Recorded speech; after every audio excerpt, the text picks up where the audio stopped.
Most hunters think they need a magnum to drop a whitetail. They don't.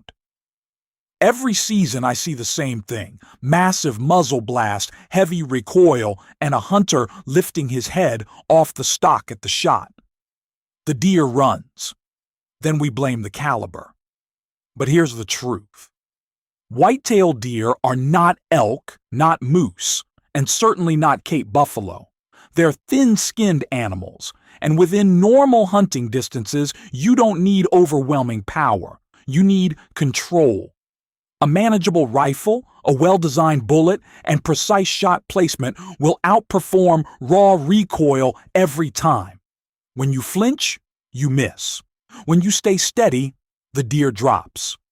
So before you reach for the biggest rifle in camp, ask yourself this: are you choosing power, or are you choosing precision? Now let's talk about the caliber war. Every hunting camp has it. On one side, the .300 Winchester Magnum crowd insisting that bigger is always better.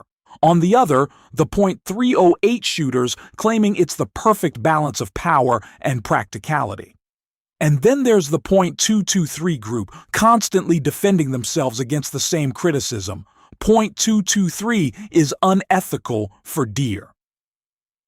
The debate gets loud, emotional, and sometimes personal.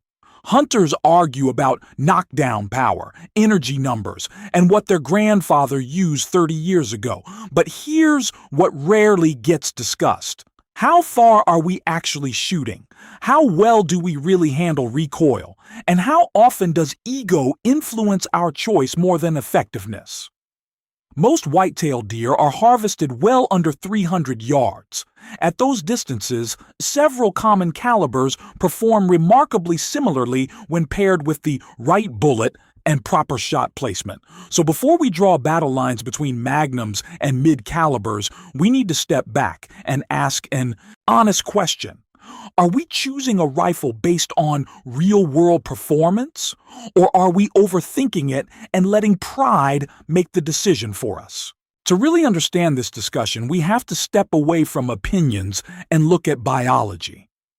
Whitetail deer are relatively thin-skinned animals. Their rib bones are light compared to larger big game species, and their overall body mass is far smaller than many hunters imagine when they choose oversized calibers. Even a mature buck does not have the heavy muscle density or bone structure of western big game. Now compare that to an elk. Elk are significantly larger, with thicker bones and heavier shoulders designed to carry more weight and endure harsher environments. The difference in size and structure is substantial. Yet many hunters choose calibers for whitetail that were originally popularized for elk-sized animals or even larger species. That mismatch is where confusion begins. When you examine the anatomy of a whitetail, the vital zone is accessible and does not require extreme penetration from high recoil magnum cartridges at typical hunting distances. A properly constructed, expanding bullet placed in the heart-lung area will pass through ribs without difficulty. The goal is controlled penetration and effective expansion, not unnecessary overkill. This is not buffalo. It is not moose. It is not a dangerous game animal built like a tank. A whitetail is a medium-sized, thin-skinned deer, and understanding that simple biological fact changes the entire caliber conversation. When we match our equipment to the actual anatomy of the animal, the need for excessive power starts to disappear. Now let's bring this back to reality and talk about distance. The vast majority of whitetail deer are harvested inside 300 yards. In fact, many are taken well under 200. Tree stands, food plots, timber edges, and field lines rarely demand extreme long-range capability. Yet hunters often select calibers as if every shot will be stretching across a canyon. When you zero your rifle properly, most common deer calibers from .223 to .308 and even 6.5 Creedmoor have very manageable bullet drop within that 300-yard window. If you sight in a couple of inches high at 100 yards, your trajectory remains relatively flat through typical hunting distances. We are not talking about dramatic differences that suddenly make one cartridge magical and another ineffective. In practical field performance, factors like recoil management, follow-through, and shot placement matter more than minor variations in ballistic charts. A rifle that allows you to stay steady, maintain sight picture, and break a clean shot will outperform a harder kicking cartridge that causes hesitation or flinching.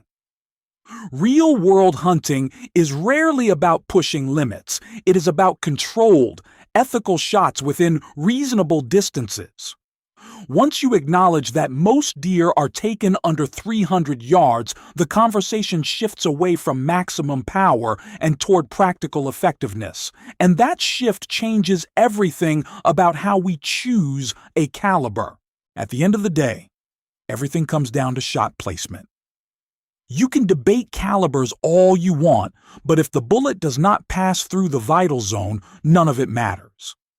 The vital zone on a whitetail, heart, and lungs is relatively large and well positioned behind the front leg. A clean hit in that area disrupts oxygen flow and results in a quick, ethical harvest.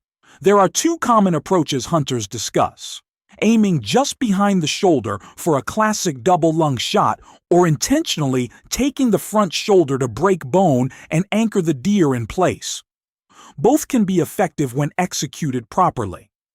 A behind-the-shoulder shot often preserves more meat and allows for full expansion through the lungs. A front shoulder shot sacrifices some meat, but can immediately drop the animal by breaking structural support and impacting vital organs at the same time. This is where bullet design becomes critical.